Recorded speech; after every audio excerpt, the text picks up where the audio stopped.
sell my town. My town.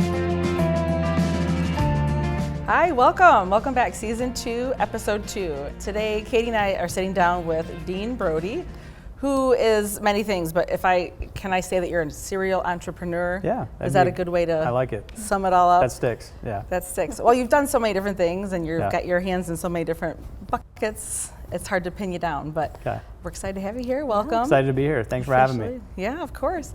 Before we get into all the things that you're involved in, can you tell us a little bit about your connection to Clarkston, how you guys ended up here? Absolutely. Your family? So my wife and I, Lindsay, has worked in Clarkston Elementary for several years. We know Go her. Dragons. We love her. Go Yeah. Dragons. Go Dragons. So Lindsay and I went to high school in Linden, Michigan, not too far from Flint.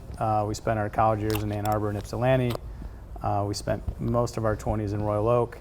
We had our first son, Drew, and then we had our second son, Luke, and we started to realize how important grandparents were to the equation of raising kids. And so our parents lived in Linden or Flint, and so we were looking for an in-between Detroit and Flint. Detroit is where I was working.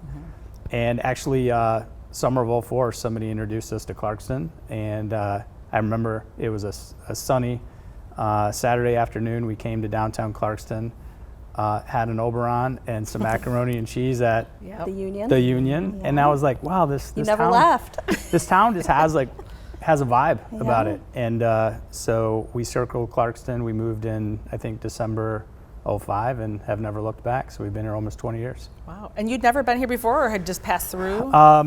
You know, big sports fan, so I'd obviously heard of Clarkston through like the Fife family and what have you, but had never really spent time here other than, you know, Pine Knob and going to some concerts, but had never spent time in the city. Wow. And now you guys are like 4 kids in. Yeah, 4 kids, part of the community. Lindsay's definitely the rock in terms of our connection to the communities. I've kind of been traveling around, but Clarkston is home for sure. Yeah, definitely. Well, she works at the school, and all your kids have gone through Clarkston schools. Yeah, right? all have gone through Clarkston Elementary, Principal Adams, so Clarkston feels like family, you know, and now Lindsay's in the office as well. Yep. So amazing. And where did you guys go to school? I'm sure you just said that. Yeah, we went to Linden. Okay. And then we went to Michigan and EMU for college. Okay. Yeah. So she's been stuck with me for a long time. So. Well, we're glad because, well, obviously we know Lindsay and your kids, you know, have connections to our kids, and so it's great. Yeah. We're happy you guys stayed. Yeah, we love it. Stuck it here. Great town. So on your way to what you are now doing, you've done other things, but can you take us back? Like, what was your path to where you are now? Yeah, so I would say my path for most of my 20s and 30s was a pretty typical kind of corporate career. Was blessed to get a job right out of Michigan working for a consulting firm called Accenture. You know, if you're not familiar, it's a huge company. It's actually got about 700,000 employees. But Accenture's primary goal is working with big companies to help them perform at a higher level. So I did that almost extensively for 20 plus years. It was a great run. What I wasn't putting on my LinkedIn profile during that time frame, because it didn't feel like it would be consistent with being kind of this corporate executive or what have you, is I was always side hustling. So side hustle in my 20s was creating a clothing brand with a buddy called Bad Seed that had grown. In my 30s, I started to work a lot with creatives, with athletes. So I was kind of had my corporate gig by day and side hustles by night, which I think we'll eventually kind of get to that pivot. Definitely. So, but Accenture is where I spent most of my time as a consultant to big companies. Was it called Anderson back then? Wow, there you go. Yeah. Absolutely. Yeah. I actually spent a year and a half as Anderson Consulting, and it changed its name to Accenture in 2001. Okay, So. yeah, I feel like there was a lot of people I knew that did that. Moved to Chicago, right, with Anderson, and then, I don't know. You got it, all yeah. sorts of things Great place to learn. Did a ton of stuff, and I guess as we kind of get to my pivot, everything I learned in those kind of 20 years, I've kind of applied to now my passion projects, which have kind of become the main thing. But you were an entrepreneur back then. So in your 20s, you started this clothing company. Like, where did that come from? Well, I mean, like the backstory there. Well, the big picture is I just feel like I've always been an entrepreneur, but was always looking for different ways to kind of bring that to life. But my roommates at the University of Michigan started a rock band called Taproot. Taproot got signed by Atlantic Records. They went on tour, and me and my buddy Brady were like, hey, this looks like so much fun. How do we get involved? And so give him the credit. He came up with the name, and we just, we probably spent about 4 or 5 years building that brand up. Is it still around? It is now officially vintage. So if you own any bad seed, it's you're probably picking up in a vintage shop. But it's fun, actually, and it led to a lot of relationships that I still hold near and dear today. But it is not active today. Interesting. What was your degree? What did you study at U of M? Mechanical engineering. Okay. Yeah. Interesting. I think that's been one thing that in like most of these episodes, we've ended up hearing really interesting stories of people's path to what they're doing now.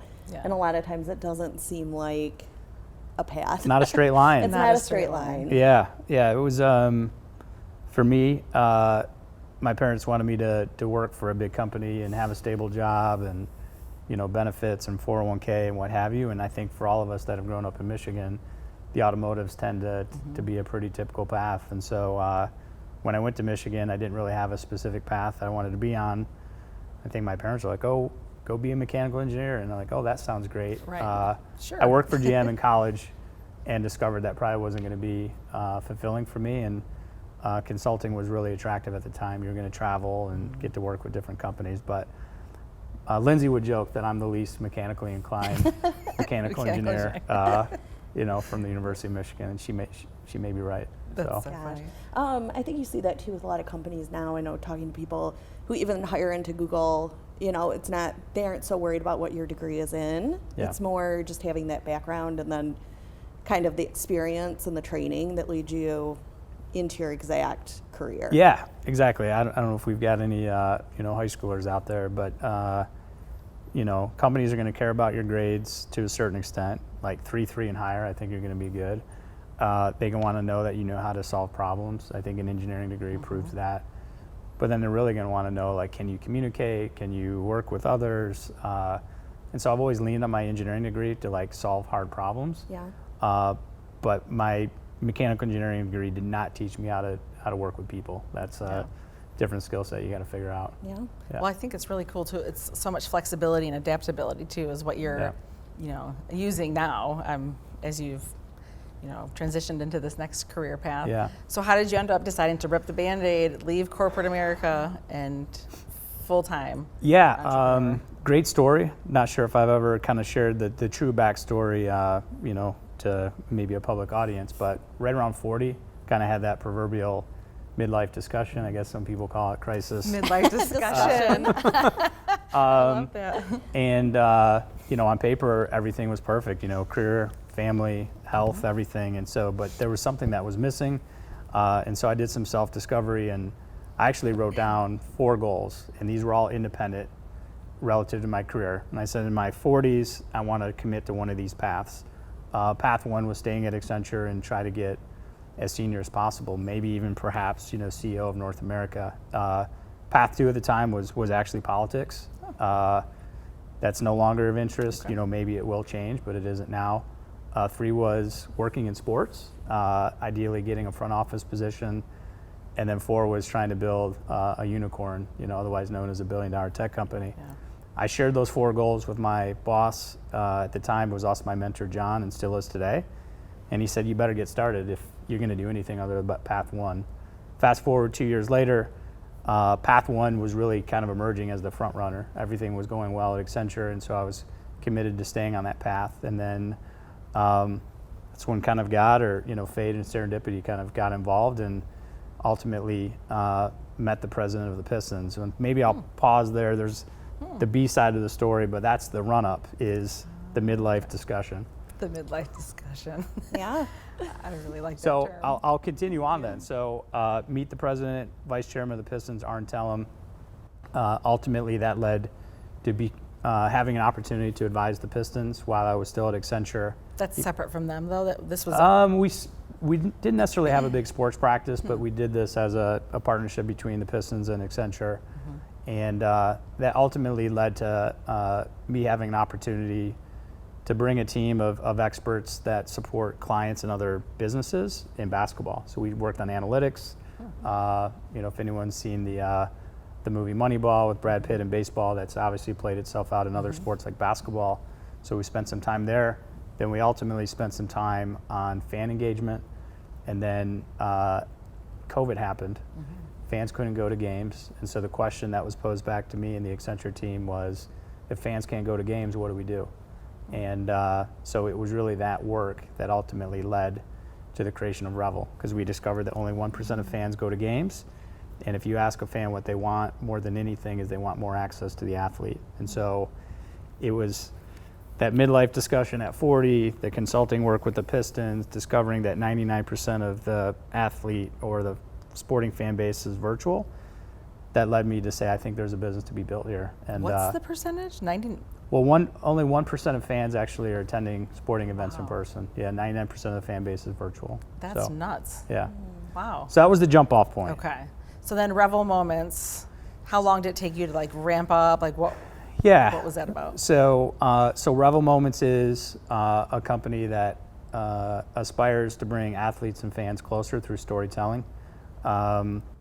We started the business, left Accenture in September of 21, so about 2.5 years ago. Took us about 8 to 10 months to build our product. Our product is a technology platform where we can bring an athlete and several thousand fans together and create what we call like a live documentary experience. So if you've seen a movie like The Last Dance or any of your maybe favorite sports docs, we produce those, but in a live setting where fans get to participate in the show. And everyone's doing it from home. But yeah, started that journey about 2.5 years ago. How many people were with you at the beginning? Or was it just you Nope. and a vision? I've got another colleague from Accenture, Ankur, lives in Chicago. We both kind of jumped off this cliff together. Okay. So it started as 2. Our team now is about 5 full-time and probably about 5, freelance or part-time. Okay. Wow. So I know there's so much involved with what you're doing. Yeah. I'm curious about the technical end of it. I mean, I know what you've been doing, but all the technology it's involved and all the things that could go wrong and could go right. Yeah. How did you build your team on that end? Yeah, so luckily that's where Ankur has a lot of depth and experience. He was actually a chief technology officer of a division within Accenture, so having him as a co-founder was really important. But quite frankly, we wanted to create this experience that felt like we could deliver. I know we were talking before the show, but one of our clients is Blake Corum, the Michigan running back going to the NFL. We want to create an experience where it feels like Blake Corum's right here. And so we couldn't use Zoom, we couldn't use Teams, we couldn't use some of these kind of off-the-shelf video products. We had to go build our own. And actually the way we found the first instance of our product is this company was creating virtual concerts for Grateful Dead during COVID, and anyone who loves music knows that Grateful Dead is like the ultimate touring band. So if it's good enough for the Dead, it's good enough for us. Yeah, definitely. Is that John Mayer with the Dead? Is that? Oh, Dead and Friends versus original? I don't know. Yeah. I think I'm not sure. So. He did a good job. Yeah. Although I think he left. Yeah. So this is such an ambitious thing to do. I feel like the concept is amazing. How did you then network? I know you had a connection with the Pistons. Is that where you started with the athletes? How did you build a network of athletes who were willing to jump in with you guys? Yeah, definitely having the relationship with the Pistons was a great jumping off point. The fact that the company was based on research that we had done, with an NBA team, added credibility. I think we may get to this, in some of the other things, but very blessed to have a great relationship with Jalen Rose, have supported him with the development of his high school. And so, I guess, one of the things for me is how do you work with your network to open up doors and not be afraid to ask for help. And so when I started this business, I definitely put out a big casting call through the Pistons, through Jalen and others I knew in the sports industry, that I wanted to meet athletes that were interested in sharing their story, maybe in a way that's different than, kind of the typical, locker room style interview. When I was looking at your website, it mentions humanizing the athletes. And I think when we were just talking about how, relationship building is so important. And I think too, I know I've had this conversation with my husband in the past, is sometimes in football games, you'll see these real high intensity moments and sometimes people acting out in ways that grabs a lot of attention. Yeah. And I think for a lot of these athletes, it is so important that they build the relationship and form these connections. And it seems like such an interesting opportunity, basically, that you're providing with such a big need. And I think it's interesting to like see that need and then just go after it. Yeah, and I might understand that most of your listeners are listeners, so I don't know how many folks will be able to see this on video, but I guess I'll try to describe for those that are listening. But what we try to do with REVEL is to level the celebrity / athlete and the fans and to put them on the same, kind of plane. And the way that we do that is through storytelling. And so I'll just say that me spending a lot of time with athletes / celebrities, besides maybe being able to always be able to get a good table at the restaurant or what have you, it isn't necessarily a fun role to always have people kind of putting you on this pedestal. They miss that opportunity to feel like how they feel with their family or the friends that they grew up with. And so they crave this feeling human. At the same time, I think as fans and celebrity culture in general, why People Magazine exists and Us Magazine and TMZ, is we just crave like, what are they really like and what is happening behind the scenes. And so we create this environment where we level the two playing fields of the fan and the athlete or celebrity, and then it's this humanity is just pouring out of the conversation. That's what our job is. It's so interesting because at first when I was thinking about your company, I thought it was for the viewer. I thought it was really, this is presented for the viewer and for the fans, but it's interesting to see it's for both the athletes and the viewer, and it's providing a service for them to like get on this equal plane. Like I heard this interview with Pink the other day, and she said what she misses most is people. Yeah. And she was just she's like, I just miss people, being out in the world, talking to people, having these very normal exchanges, because that's part of what makes us who we are. We're it's human. Who we are. Yeah. The connection. So you're making that happen for these people who have been, like you said, elevated on these pedestals that are probably impossible to stay teetering on. Yeah. In some way. So what have the athletes, have they given you a lot of feedback about their experiences? Absolutely. When I pitch an athlete on coming on our platform, that's absolutely kind of the thing that we lean into is, look, we're not going to come in and ask you the questions you're getting in a locker room. We're not looking for clickbait. We're looking to create a space for you to show your human side, and really that's what fans want, and we're going to kind of create that environment. So we usually get folks really leaning in, and then when athletes do get a chance to experience the opportunity to connect with fans at that level through our product, they want to come back. Nice. We did a full series with the Michigan football team 2 seasons ago called Wolverine Plus, and one of the players came on one night and he was like, "Can I come back tomorrow?" And we're like, "Well, we already paid you." And he's like, "No, you don't have to pay me. I just want to come back." Wow, And cool. so that was a good testament. And then also are like corporate events a thing that you do? Yeah. I mean, I think that is amazing. I feel like everybody's always looking for like a way to inspire their people and do something different. And this seems like it has such amazing potential. I know you see a lot of smile and energy here, but I will tell you that building a startup is really, really hard, and you get punched in the face a lot, and you have to kind of keep getting up. Part of that, a roller coaster. Part of that for us is figuring out the best ways to monetize what we do. And so we launched our product in spring of 22, signing athletes, selling tickets to the event, and sharing in that kind of revenue with the athlete. As a brand new brand in a crowded content space, it was not easy to break through. And so part of the journey for me is finding different ways to monetize our product. And so partnering with brands is one of those things. And so one of our core offerings today is working with brands to be able to create experiences with athlete and with brand ambassadors that can really connect with the consumer, connect with the customer. Blake Corum, I know I've mentioned him already, one of our key athletes we work with.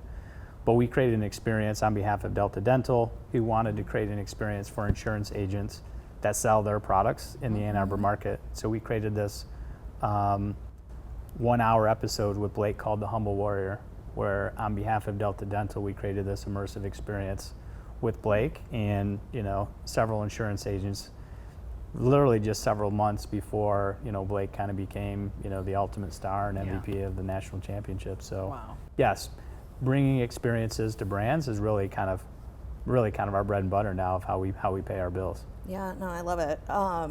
Even just random, I saw this thing on Instagram once, and it was, I don't know what company was hosting an event for all their people, and they had somebody come in, and it was an artist. And the artist, and maybe this is everywhere now, but they would draw your meeting. So they would draw like the mission and And I like saved it because I'm like, ooh, That's pretty cool. someday I want to do this. Yeah. Yeah. But I feel like someday I want to do your thing too. Like For sure. Yeah. Well, I feel I was like going to it'd be ask the about best that. meeting ever. It'd be the most amazing thing, Yeah. and I'm thinking about all my tennis idols. I'm like, let's get them Yeah. in the rotation. But Yeah. so how do I'm saying regular people, non-corporate people, like how do we get involved and enjoy those experiences? Yeah. So, on our website, revelmoments.com, there is an archive of previous episodes. You can find those and watch those. I guess since we're all kind of Clarkston family here, I encourage folks, they can follow me on socials at Dean M. Brody. Instagram is probably my primary.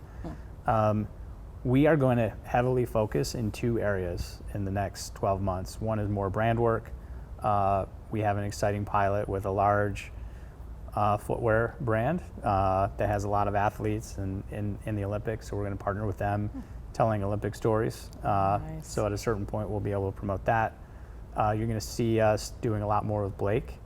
And then also, I think I did recently go public with this, at least on LinkedIn, but we're going to be doing a lot with a company called Autograph, which is a company that was started by Tom Brady, who's also very interested in creating greater connections. So I think follow me on social. We're not going to do the direct-to-consumer buy ticket model, at least for probably the next 6 to 12 months. Okay.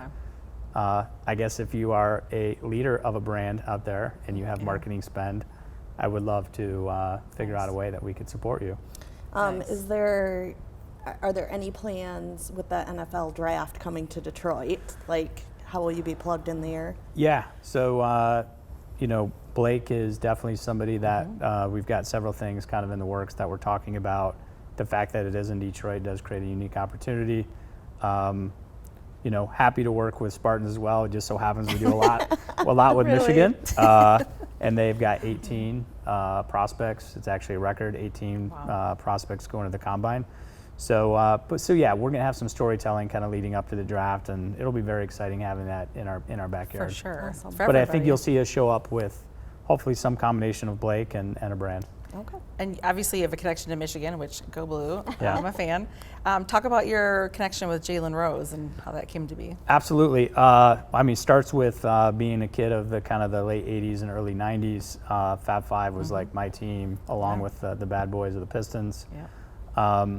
I can still remember when I heard the news that Jalen was going to open a high school. And for those of you out there, it's the Jalen Rose Leadership Academy. It's been open 14 years. But I was very intrigued of, hey, I know Jalen the athlete, but I didn't know he was into educating students. And so actually a friend of mine, Dennis Archer Jr., is a mentor of mine, actually a mentor of Jalen's as well, was on the board. And Dennis invited me to a board meeting.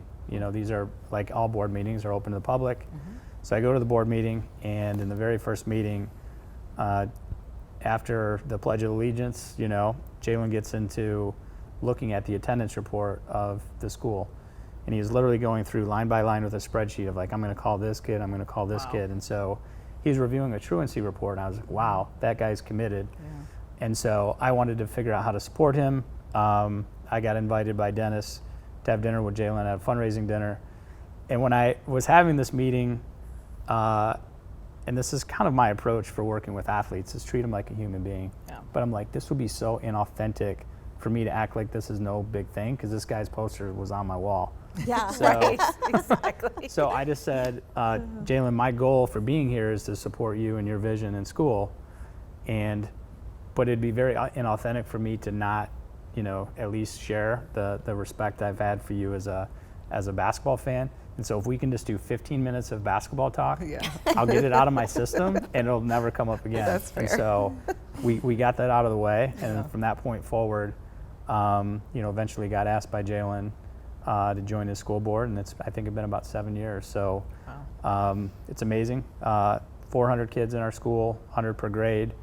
So we've had about 1,400 kids pass through the academy. We've got an incredible graduation rate, and we're changing lives is the bottom line. How do kids get into the school?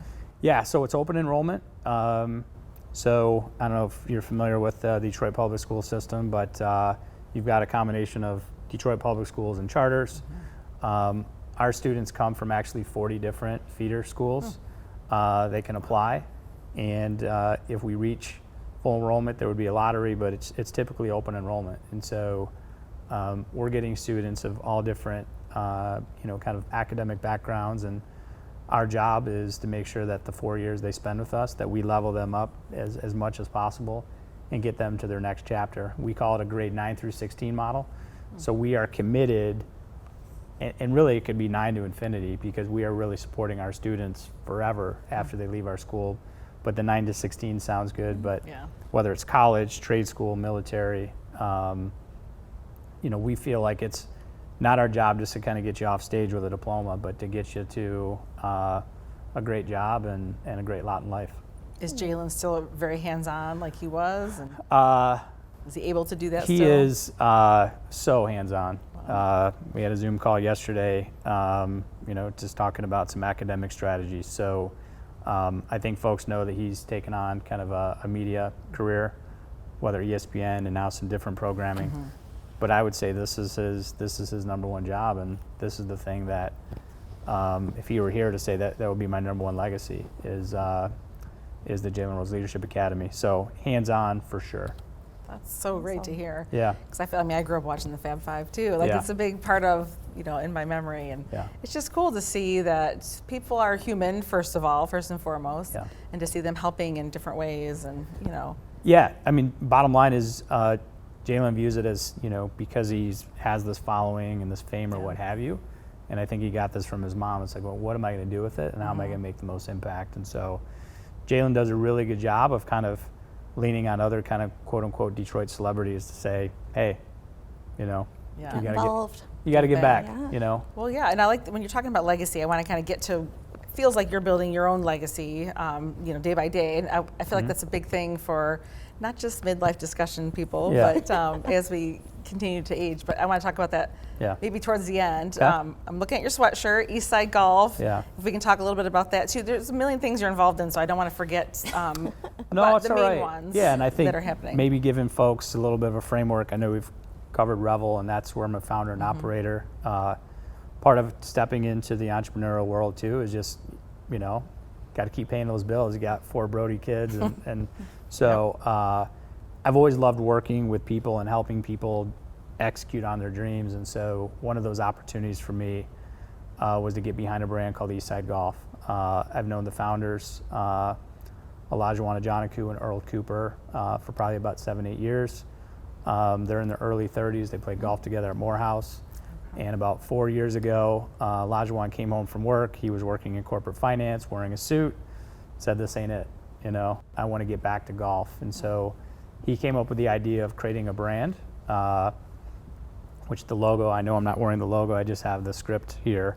But the logo is him playing golf. And really the logo is a statement that golf's for everybody. And so I would just encourage folks to go check it out. But so that brand launched about 4 years ago, and like a lot of things, I leaned in, without any expectations other than I wanted to help these guys out, wrote a business plan, and then just so happens this guy by the name of Michael Jordan learned about the brand and decided he wanted to get behind the brand. And then at that point it was clear that there was a rocket ship opportunity. And so one of my things with entrepreneurs is you got to write it down, you got to put a date on it.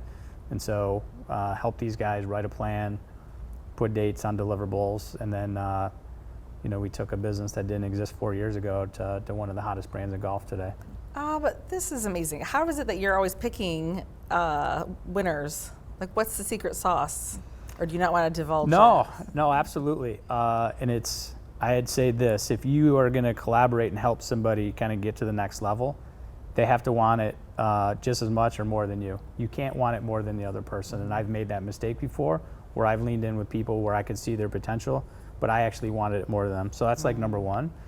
Number 2, the work ethic just has to be crazy. 3 is it has to be, I think, unique and different. And so, I know LeBron opened a school, but before LeBron there was Jalen. No one had done that before. Nobody had really created this fusion between, sneaker culture and hip hop and golf, and Earl and Olajuwon did. And so I think being first and being innovative is also a thing too, but I think it's also hitting it at the right time. It seems like all the things just line up and you see it and you're there. It is, but there's ideas out there. part of it is timing, but part of it is just doing it. Yeah. You know, because Yeah. how many of us just go through life with ideas and like, oh, if I would have just done this or that. It's like, it's really writing it down, putting a date on it, and like holding yourself accountable. Like I Yeah. tell people, like that is the secret to achieving your dreams. Yeah. Yeah. Well, Yeah. and surrounding yourself with people who are Yeah. going to help you on that journey, right? Yeah. And Absolutely. getting rid of the dead weight, so to speak. Yeah. And being aerodynamic in your in Yeah. your rise. But yeah, so Eastside, maybe just in conclusion there, it's a fast-growing brand. Our purpose is to expand the game of golf to everybody. Oren Olajuwon are African American throughout their life as golfers.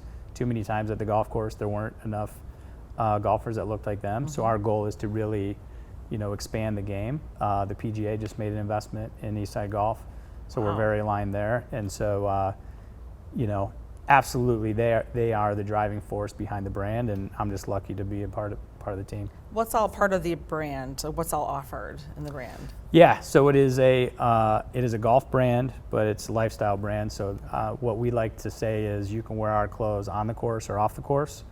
Again, I guess for listeners, so I've got this kind of merino wool hoodie, but you could wear this on the golf course, or you could wear it out. You could wear it to a podcast Yeah, appearance. we've got, and then we do have footwear as well. We've got 9. We've done 9 collaborations with Jordan Brand.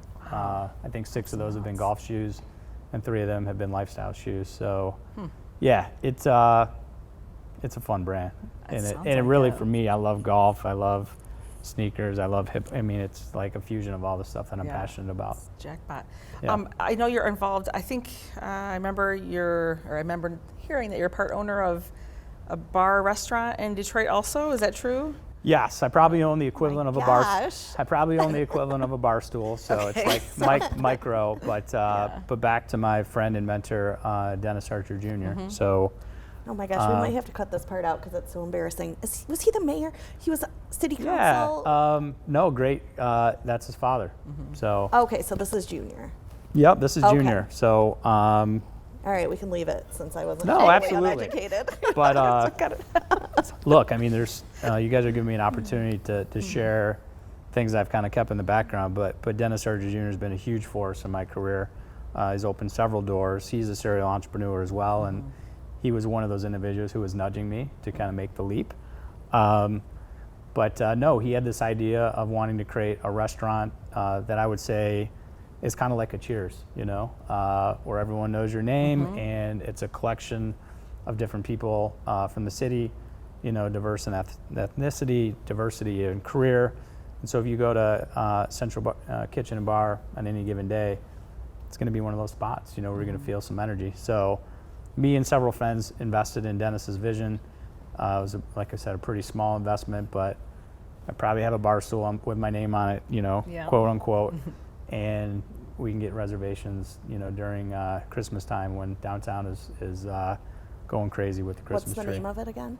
Central Kitchen and Bar. Okay, awesome. I've been, and at your Yeah. recommendation, it's amazing. Yeah. And then one time, I don't know if you remember this, we went there, my college friends, we had a reunion several years ago, and we stayed in Detroit, Yeah. went to your restaurant, Yeah. sat in your bar stool, had a good meal. But you also gave us an in to a mural tour. I don't know if you remember this.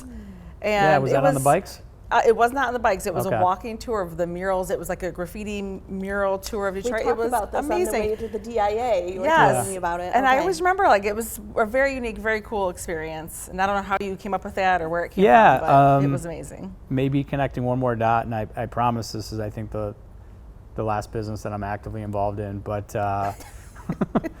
the murals was created by Jesse Corey, Dan Armand, and Rula David, who started a business called 1X Run. 1X Run is an arts business. They really support all different forms of arts, from graffiti to fine art.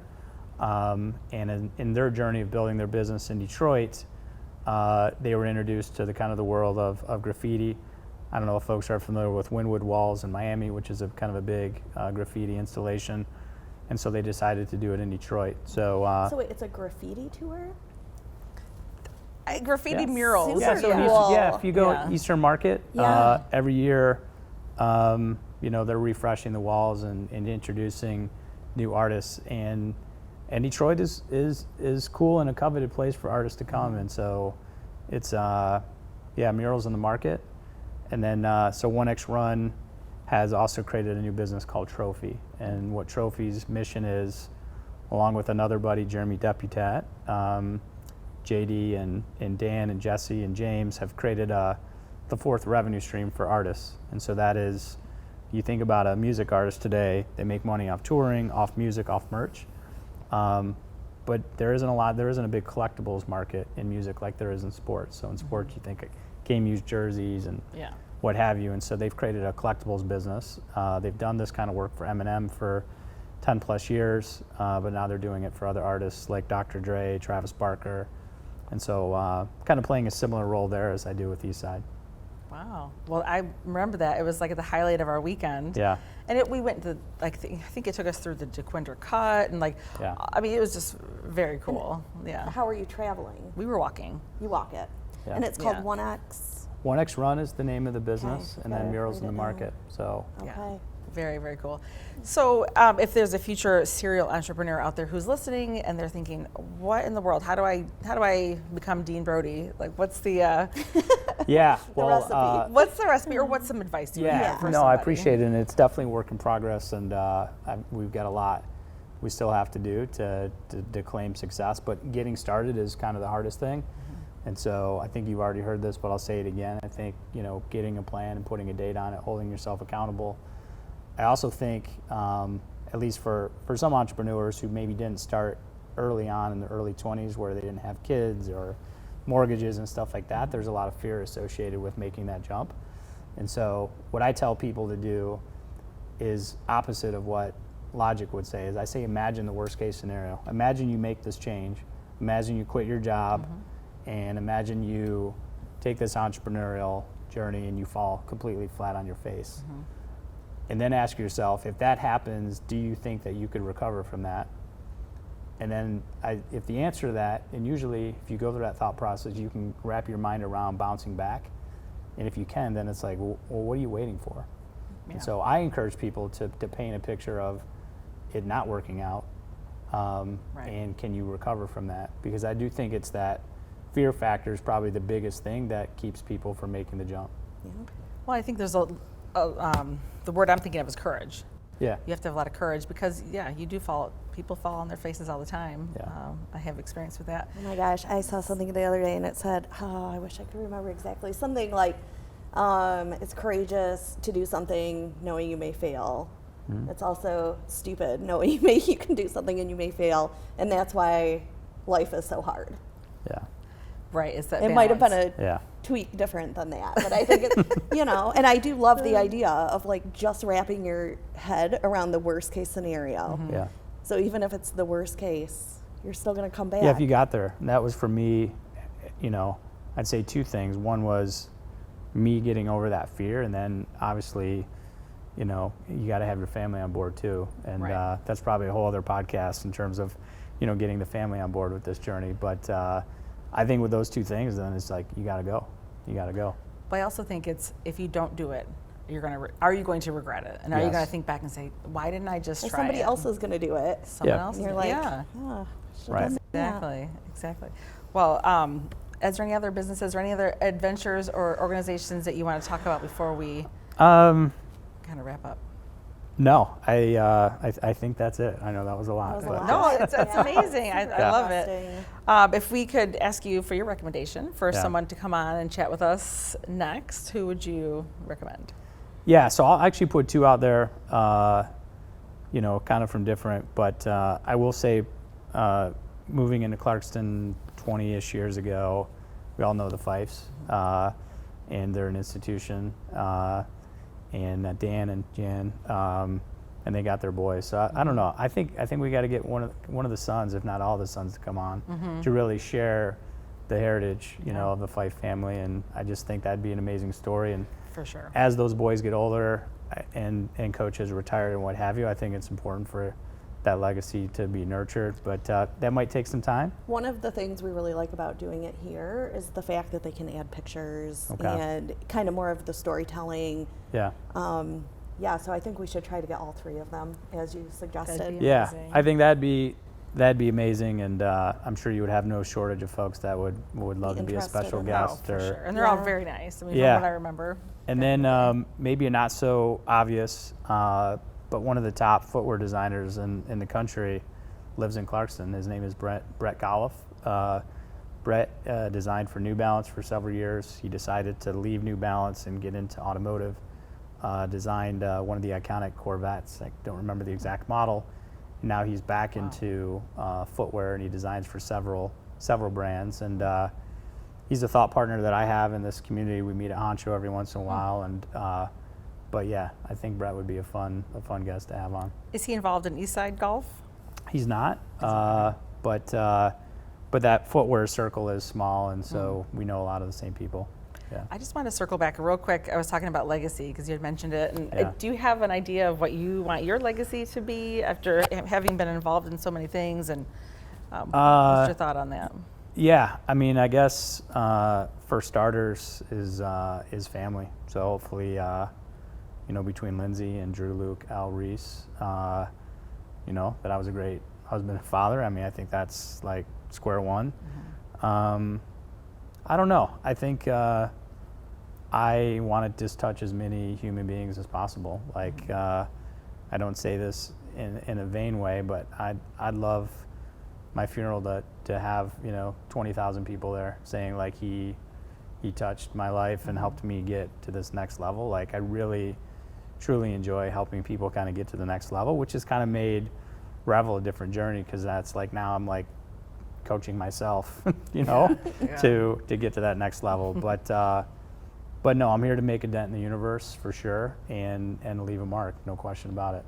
Well, I really love how it How all do we like. not end on that? I know, it's such a great, and like the whole idea of connections, because obviously your career has Yeah. been built on connections and continues Yeah. to be, and like in a smaller way where Yeah. Katie and I are doing the same thing, and I think we Yeah. all as humans want that. So I think it's amazing. And Well, a great yeah, and legacy. I applaud you guys for building the show. I know we talked a little bit before about where you want to take it, but I think there's a huge opportunity for you guys to continue to grow this. Hopefully the community gets behind it, and maybe this can turn into a big entrepreneur journey for both of you. Yeah.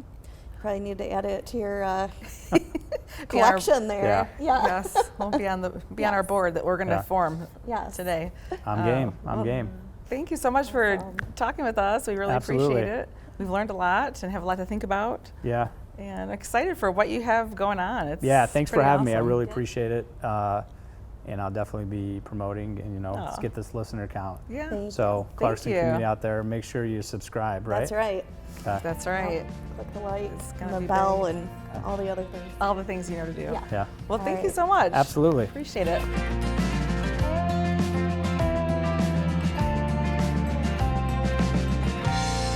This podcast is brought to you by Independence Television, located inside Clarkston High School. The views and opinions expressed in this program are those of the speakers and do not necessarily reflect the views or positions of Independence Television, Independence Township, or Clarkston Community Schools.